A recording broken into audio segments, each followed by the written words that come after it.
What's going on, everybody? Welcome to the Rec Nation.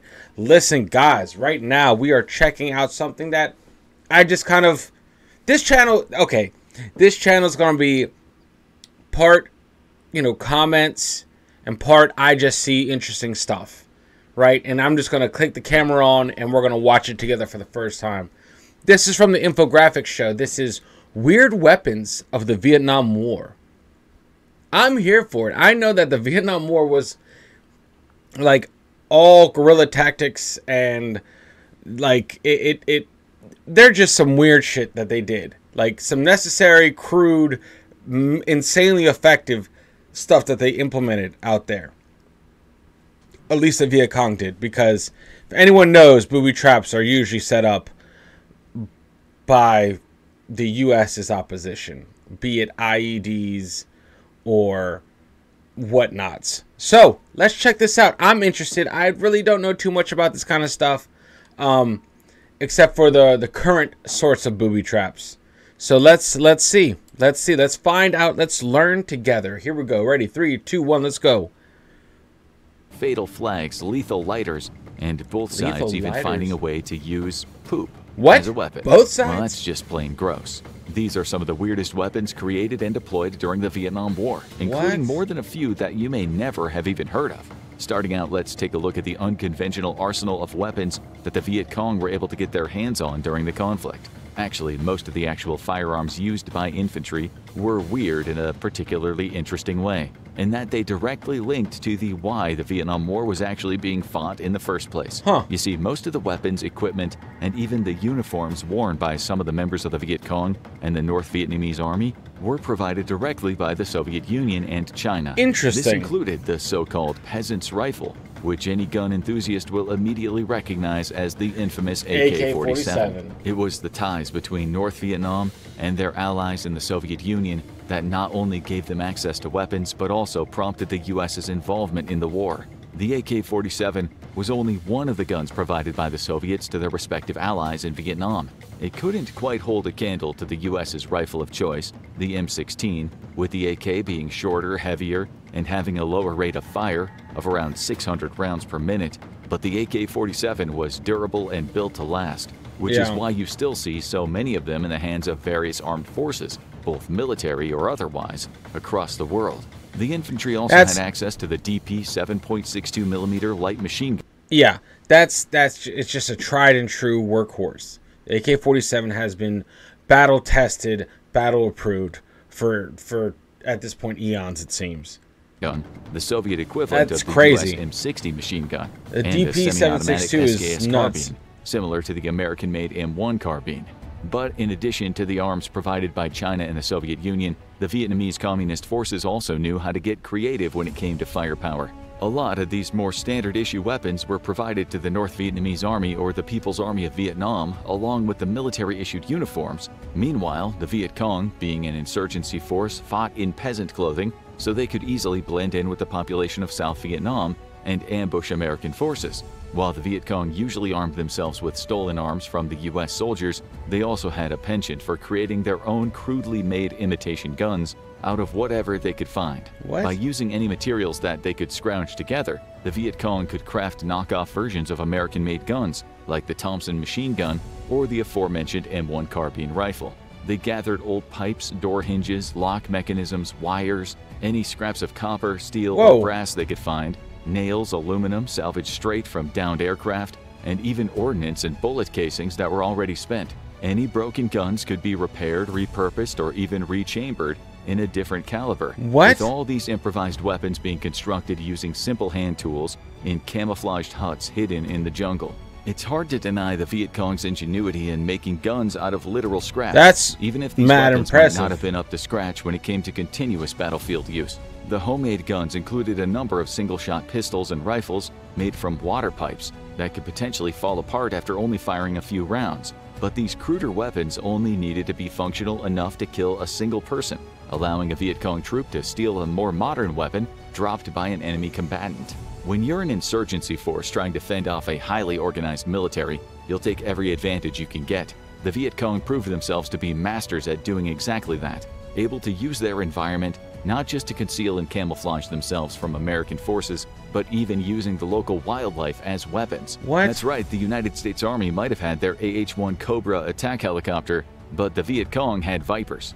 And yes, we mean literal Vipers. That's We're not sure if the insane. bamboo Vipers or venomous pit Vipers technically classify as unwitting soldiers for the Viet Cong, but we're counting them as weapons here. Biological weapons, to be precise. Vipers like these were deployed in pits and traps left behind in tunnels by the Viet Cong, concealed in stalks of bamboo. Once knocked over, a very angry and highly venomous snake would come slithering out, likely none too pleased about being confined in a tube. If they weren't already set on attacking whoever was unlucky enough to find them, then feeling threatened by the size of an American soldier would, in all likelihood, prompt the snake to become aggressive and start biting.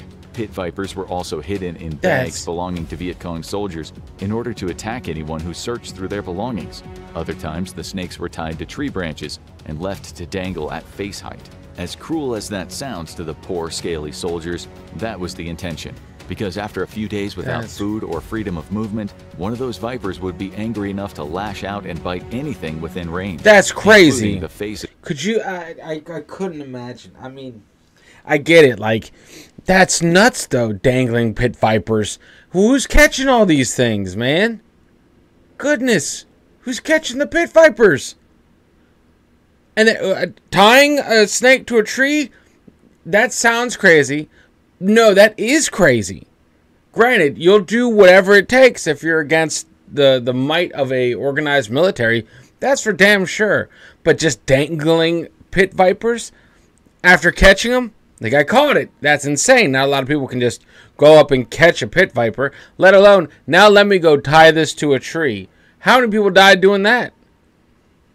Crazy, man. And eyeballs of U.S. troops on patrol through the jungle. Oh my God. These vipers quickly earned the nickname of three-step snakes, given that an American soldier could make it around 3 paces after being bitten before the side effects kicked in. Bamboo viper venom isn't particularly toxic, however it can cause severe pain and even swelling of the area or a limb that's bitten, as well as nausea and vomiting. In addition, their venom is also hemotoxic, meaning it can disrupt the blood's natural clotting process, destroying red blood cells and causing severe damage to organ tissue. These are all things that a U.S. soldier fighting in Vietnam would rather live without. But speaking of the tunnels we just mentioned, those were yet another key weapon the Viet Cong used against the forces of the US and South Vietnamese. You might not think of a hole in the ground as a weapon, but believe us, by the end of this video you'll want to watch your step anytime you're in a wooded area. The Viet Cong insurgents were able to use a network of underground tunnels to coordinate and carry out strikes against enemy forces, as well as stashing weapons and supplies and escaping detection from any pursuing Americans. These tunnels were cramped, with little space for maneuvering, so much so that U.S. troops couldn't easily pursue Viet Cong forces down them, especially with their heavy, bulky packs and pouches of spare ammo that they were laden with. The Viet Cong used tunnels that could stretch for thousands of feet, concealing chambers at different levels right beneath the Americans' noses, or more accurately, right beneath their feet. One of their tunnel networks, located in Chu Chi, was directly below a spot where the U.S. had established one of its major army bases. The issues posed by the Viet Cong using the tunnels became so great that the U.S. Army had to establish and train a volunteer unit known as the Tunnel Rats to head into the underground labyrinth and seek out the enemy soldiers traversing through the darkness, with the risk of every step potentially being their last. Snakes and enemy soldiers sneaking around in tunnels weren't the only weapons beneath the surface of Vietnam. Perhaps the most iconic of all the strategies employed by the Viet Cong were the punji sticks. These weren't just simple, easy. This is like, I knew somewhat about the tunnels. I didn't know anything about the little tied snakes into the trees. That's crazy. These are the ones I've heard about. These punji sticks. Easy to make improvised weapons, but ruthlessly effective at injuring American soldiers. So much so that 2% of all the U.S. troops deployed in Vietnam received wounds from punji sticks. Wow. Mostly made of bamboo that was sharpened into a spike. Although occasionally metal spikes were used, punji sticks of varying length and width were used to line the walls of camouflaged pits, as well as protruding upwards from the bottom of those deadly drops. The idea was, an unsuspecting enemy soldier would step on what he thought was ground beneath fallen leaves, only to plummet into a jagged pit and impale himself on a painful punji stick.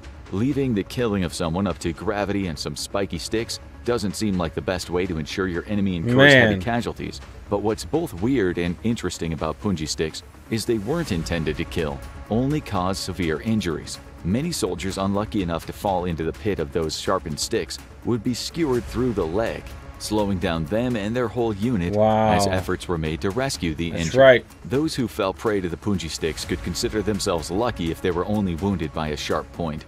The Viet Cong were also known to smear those deadly traps with plant poison and even urine and feces in order to cause an infection in enemy soldiers' wounds. And that wasn't even the only way that poop was used as a weapon during the Vietnam War. I thought that was it. Later. Punji sticks weren't the only way the Viet Cong deployed the main weapon at their disposal, Vietnam itself. One of the worst examples of this faced by US troops was simply referred to as the mace. And no, it isn't a medieval-style flail or a can of pepper spray. The mace was a large ball of metal or wooden spikes that would come swinging down from the trees when American soldiers accidentally activated a hidden tripwire.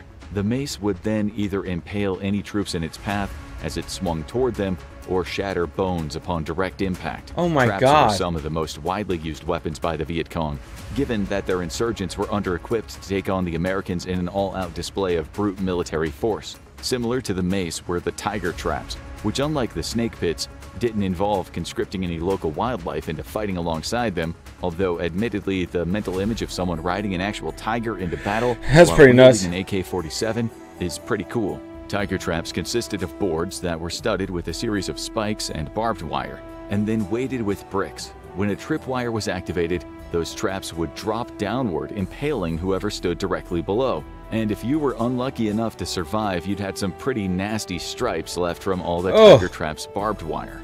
But much like the mace, the bamboo whip might sound like another improvised handheld weapon, but it was yet another tripwire-released trap deployed by the Viet Cong. It consisted of a long stalk of bamboo, which is highly flexible, especially when pulled back into an arc. This time, triggering the tripwire would release the catch holding the bamboo whip bent out of its natural straight shape. Upon release, it would then spring back into shape, whipping an unlucky soldier and impaling him on several wooden spikes that were fastened to That's bamboo. crazy. From things that bludgeon and impale to things that go boom and ignite. The Viet Cong might not have had the sheer firepower of the U.S. artillery, but their ingenuity for guerrilla warfare certainly cost American troops a few of their precious smoke breaks, and a lot of fingers too. Look at any photos from the Vietnam War or any media based on it, and you won't have to search long to find U.S. soldiers puffing away like chimneys on cigarettes. The Viet Cong noticed how partial the Americans were to having a smoke and managed to use the enemy soldiers' lighters as weapons against them by creating an explosive disruption to an otherwise relaxing, lung-destroying habit. The Viet Cong started sneaking sabotaged Zippo lighters into American camps, with these Zippo lighter bombs powerful enough to easily take off a soldier's hand when he went to light up his next cigarette.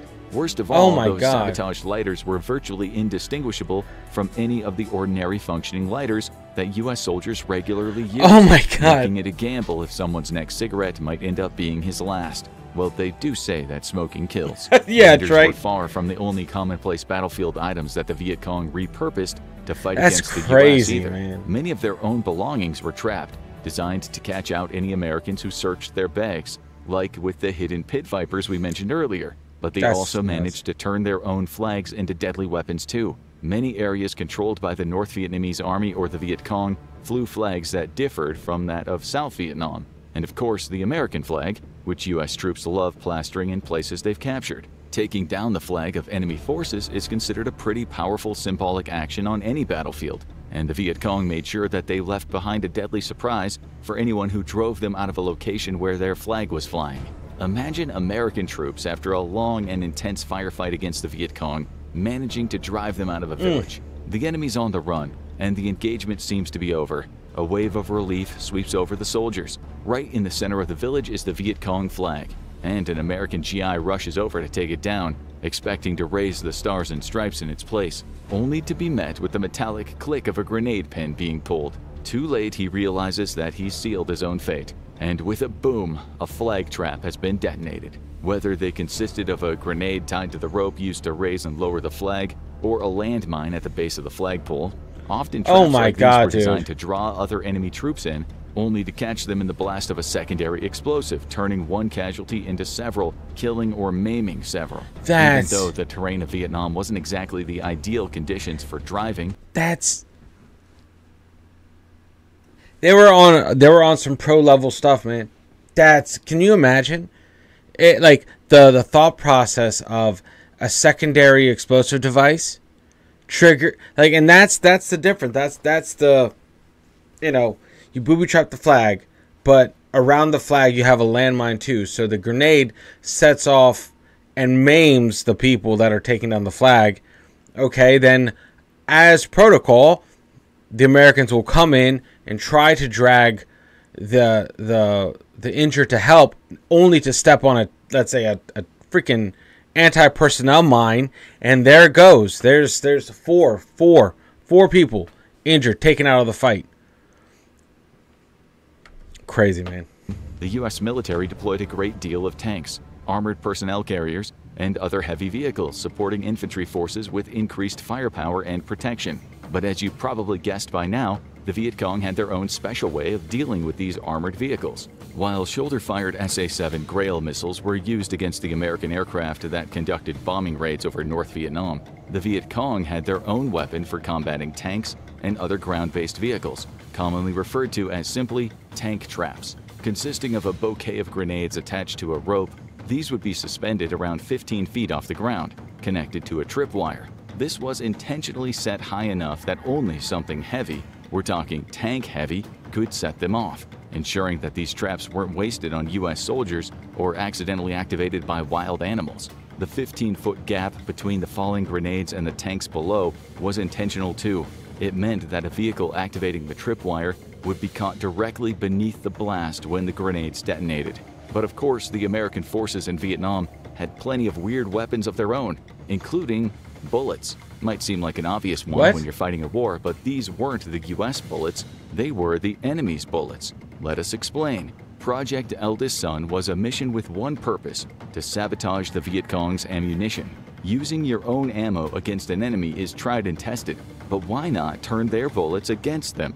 Such a dastardly idea could have only come from one place, the Central Intelligence Agency. Interesting. During the war, the CIA ordnance techs were able to load 7.62 millimeter casings with high explosives. The result? When fired, the sabotaged rounds detonated, driving a weapon's firing bolt backward, impaling the skull of the person unlucky enough to be wielding it. So, intercepting bullets intended for use by the Viet Cong, the U.S. was able to swap out several cartridges in every magazine with the sabotaged bullets. Usually during patrols by special forces, the sabotaged ammunition was left scattered throughout Viet Cong territory for the insurgents to find, or even mixed in with their stockpiles whenever the U.S. discovered a Viet Cong or North Vietnamese Army ammunition reserve. Even though firing one of those tainted bullets would result in an exploding gun and many metal fragments being embedded in whoever had been firing it, the intention behind Project Eldest Son wasn't to kill large numbers of the Viet Cong. Psychological. Instead, the goal was to undermine their reliance on the Chinese and Soviet arms and the ammunition that they were using. Stay diabolical, CIA. In terms of their own bullets. So a lot of mistrust, like weaving that web. Like that's a crazy thing. Like, it makes you tentative when you fully trust. It sounds stupid, right? That's a brilliant move. You sabotage the enemy's ammo, so they think they're loading their own ammo and they have 100% trust in the ammo. Then all of a sudden, the weapon system blows up, which means you automatically will never trust that weapon system again, because there's no way it could be the ammo, right? That's CIA shit for real. That's PSYOP shit right there. The U.S. troops fired plenty of 5.56 millimeter rounds from their iconic M16 rifles, which became the primary service rifle for the U.S. Armed Forces in the early 60s. While you might not think it, the M16 was also actually something of a weird weapon in quite a few ways, given both how dramatic of a departure it was from its predecessors and how effective it was, or rather how ineffective. Replacing the earlier M14 rifle, the M16 was lighter and more compact.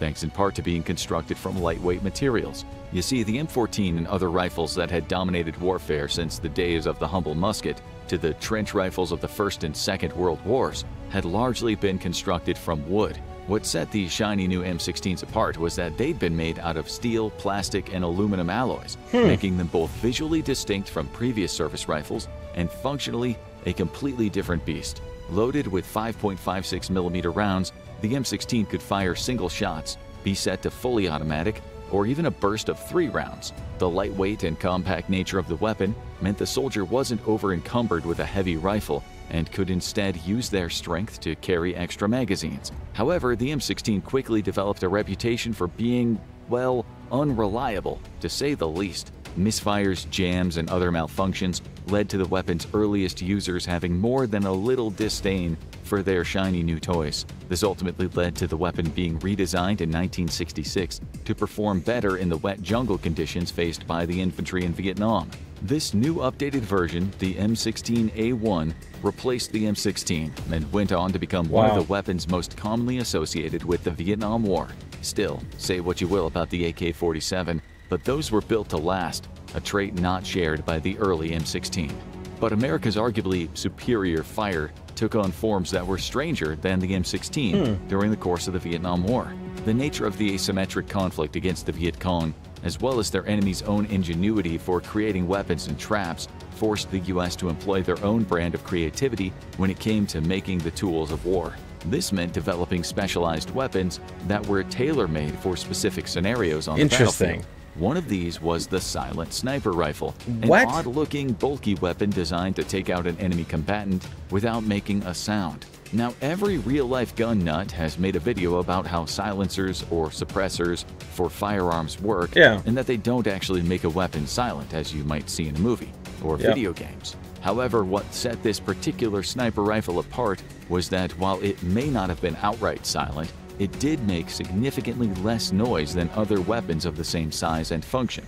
Made by using a modified version of a Winchester Model 70, the rifle had a huge, integrally suppressed barrel, capable of firing 458 rounds at subsonic speeds, meaning the bullets were traveling slower than the speed of sound. Since the bullets weren't breaking the sound barrier, they didn't make the extremely loud pop noise of supersonic rounds as they traveled. Fitted with that makes sense. The intention behind the design of the Silent Sniper was to make it fire with hardly any sound beyond 100 meters. And the craziest part is, it worked. But given that it was bulky and heavy, the weapon was highly inaccurate, not something you want out of a sniper rifle. Only a few prototypes were ever produced, but were eventually destroyed before the weapon could see deployment. Speaking of silent but deadly, no, we're not getting to the poop yet. The US did have a particularly terrifying weapon in their arsenal that went by the nickname the Whispering Death. Throughout the Vietnam War, the American forces and their South Vietnamese allies conducted thousands of low-altitude bombing raids, not only over the North Vietnamese targets, but also over neighboring countries of Laos and Cambodia. American air superiority came courtesy of the B-52s. No, we don't mean the band that gave us the 1989 hit Love Shack. The Boeing B-52 Stratofortress was a behemoth of a bomber, powered by 8 turbojet engines capable of delivering massive aerial bombardments, dropping payloads of ordnance in the tens of thousands of pounds. Most carried around 30 tons of high-explosive bombs, 30 tons! The equivalent to roughly 125 100-pound bombs, each one powerful enough to level a city block. So, why was it known as the Whispering Death among the North Vietnamese then? Surely a plane that big with that many engines would have made a hell of a lot of noise, especially when its explosive payload was dropped. Well, that's just what made the B-52 so scary. When flying at 39,000 feet in the air, these planes were silent to anyone at ground level, until it was already too late. Launching B-52s from Air Force bases in Guam and Thailand, the United States conducted some of the most devastating and ferocious aerial bombardments in the history of warfare. Among them were Operations Arclight, Rolling Thunder, Linebacker, and Linebacker 2, the sequel. B-52s were responsible for raining high-explosive hellfire over the jungles of Vietnam, as well as Laos and Cambodia, at one point even targeting the North Vietnamese capital city of Hanoi. In fact, these airstrikes were so ruthlessly effective that the President of the United States himself, Lyndon B. Johnson, had to intervene and call an end to the US's bombing of North Vietnamese and Viet Cong forces. The B-52s were considered to be that much of an unfair advantage. Of course, What? the B-52 wasn't the only way the U.S. bombed Vietnam. Perhaps the most infamous and widely associated with the Vietnam War was napalm. Napalm. Even though it was developed much earlier for use against Japan in the Second World War, napalm saw heavy use in Vietnam. This incendiary weapon is made from a jellified gasoline mixture that burns at incredibly high temperatures, enough to kill someone either by burning them alive or causing them to lose oxygen and succumb to asphyxiation before they're done burning. That's right, napalm is hot enough to literally burn oxygen. Wow. As effective a killing tool as it was, there is no denying, even at the time, that napalm is an objectively cruel and despicable weapon of war. It's controversial, to say the least, and the horrendous effects of napalm led to many protesting its use, as well as protesting the U.S.'s war in Vietnam. Gotta love the government. Fun fact, international law still doesn't prohibit the use of napalm against military targets, and the United Nations Convention on Certain Conventional Weapons only banned the use of napalm on civilian targets in 1980. Given how trigger-happy troops could be in Vietnam and how the Viet Cong were known to hide among civilian populations, one can only imagine some of the horrifying ways napalm was used during the war. Oh, did you think that airstrikes and napalm were as bad as it got? Well, US troops sure didn't stop there, so neither will we. The Viet Cong weren't the only ones fond of using multiple explosives at the same time. Like the secondary explosives intended to catch American troops in the blast when checking on a comrade injured by an initial explosion. The US had a similar idea, however they took a more direct approach. That is the American way, after all. Flying around 580,000 bombing missions as part of their aerial campaign against the North Vietnamese enemies, the U.S. dropped over 7.5 million tons of bombs on Vietnam, Laos, and Cambodia. Absolutely crazy. These were cluster bombs, a type of ordnance designed to release smaller explosives and then scatter them across a wide radius upon detonation, peppering an area with multiple bombs. It almost makes a twisted kind of sense, right? More bombs equals literally more bang for your buck. The worst part is not all of those smaller explosives released by the cluster bombs successfully detonated, with some even remaining a dangerous threat in places like Laos, where efforts to clear the leftover explosives are still ongoing to this day. That's cluster crazy. bombs were also sort of the older, meaner cousin of a different type of weapon that was subtler and arguably scarier, but it also worked on the same principle. It also was one that commonly was dropped by our old pal, the B-52. The name Lazy Dogs might make you think of four-legged friends, specially trained to sniff out bombs, but these were anything but good boys. Lazy Dogs were actually a name given to a variety of flechettes. This anti-personnel explosive deploys shrapnel or... We heard about this. It was the Beehive round that the bazooka tank shot, right? So this is like a bomb form of that. That's crazy. These are just a bunch of 1-inch nails. Dude, war is insane, and the weapons that we come up with are insane. The ways you fight and or defend, like, you get creative as shit. You have to. It's like innovations come out of wartime, insane innovations. And that's why I've started this channel. That's why I love this journey, man. God. Some form of fragmentation to kill or severely injure enemy combatants, and often force their formations to disperse. Picture an explosive like a cluster bomb, but instead of being filled with smaller bombs, it's full of thousands of tiny metal darts or nails. Attack helicopters and ground forces would fire missiles that were loaded with these flechettes in order to tear pockets of enemies to shreds. The Lazy Dog flechettes were unique to the B-52 bomber, and what set them apart was they didn't require an explosion to send the deadly darts scattering in all directions. Since the B-52 bomber flew high enough to be silent to anyone on the ground, dropping Lazy Dogs from this altitude meant they rapidly gained velocity. So in that situation, what's the forecast looking like? Well, a 100% chance of a sudden and silent downpour of sharp metal fragments, resulting in certain death for anyone who stood below. And an umbrella certainly would not help. Explosives are dangerous enough, but Vietnam wasn't simply a war fought with only bombs, bullets, and other bullets that were sabotaged to act like bombs. One of the far less commonly talked about sides of the conflict was the chemical warfare conducted by the U.S. against its communist adversaries, in particular during what was known as Operation Ranch Hand. The U.S. military sprayed herbicide over 4.5 million acres of Vietnamese countryside Agent Orange, in order to destroy the forests that acted as cover for the Viet Cong, and to kill off the crops that they and the North Vietnamese army were relying on for food. Roads, canals, rice paddies, and significant portions of farmland were sprayed with over 20 million gallons of herbicide. The most widely used of those chemicals became known as Agent Orange, thanks to the color of the markings on the 55-gallon drums that the herbicide was stored in during Operation Ranch Hand. More than 13 million gallons of Agent Orange was sprayed over Vietnam, nearly 2/3 of all the herbicide used during the entire war. As it turns out, the toxic dioxin within Agent Orange wasn't just a risk to plant life, but to human beings as well. It was also discovered that exposure to Agent Orange could lead to severe long-term health issues, including the formation of tumors and cancer, as well as an increased risk of birth defects in unborn children, along with the psychological scarring from the exposure. The Viet Cong weren't the only ones subjected to those horrendous side effects either.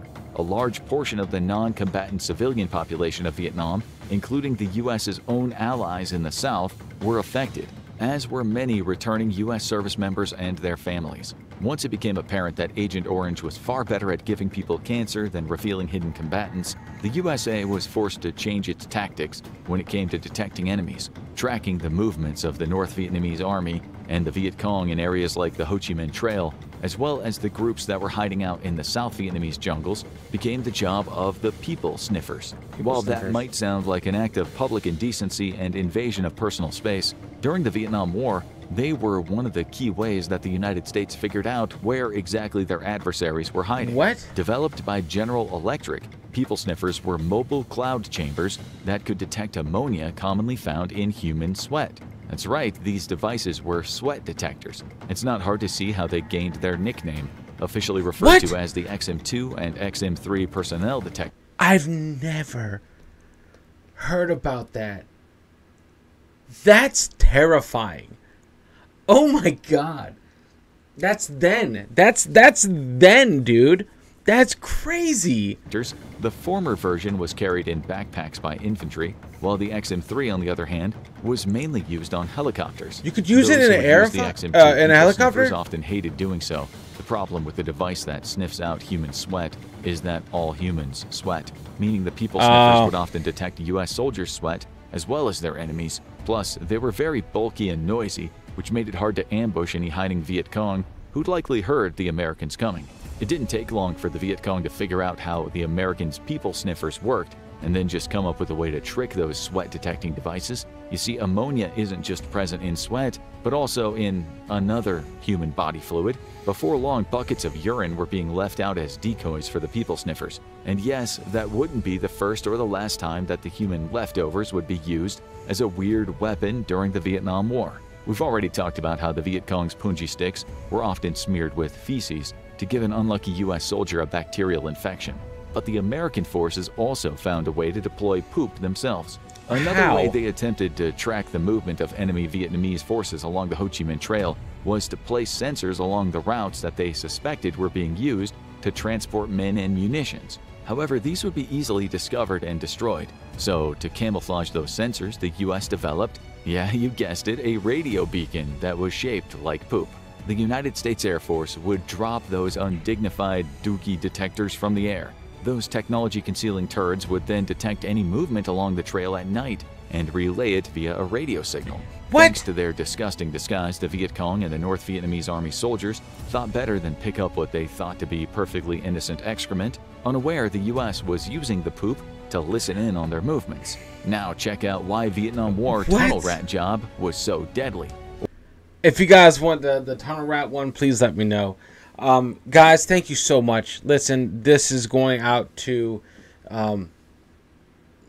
it's going to be an early release for you guys. Much love, guys. Thank you for rocking with me. These kinds of videos where we like learn a little bit, these are everything to me. I love these. These are so just so interesting. Anyway, let me know what you guys think. I don't mind infographics.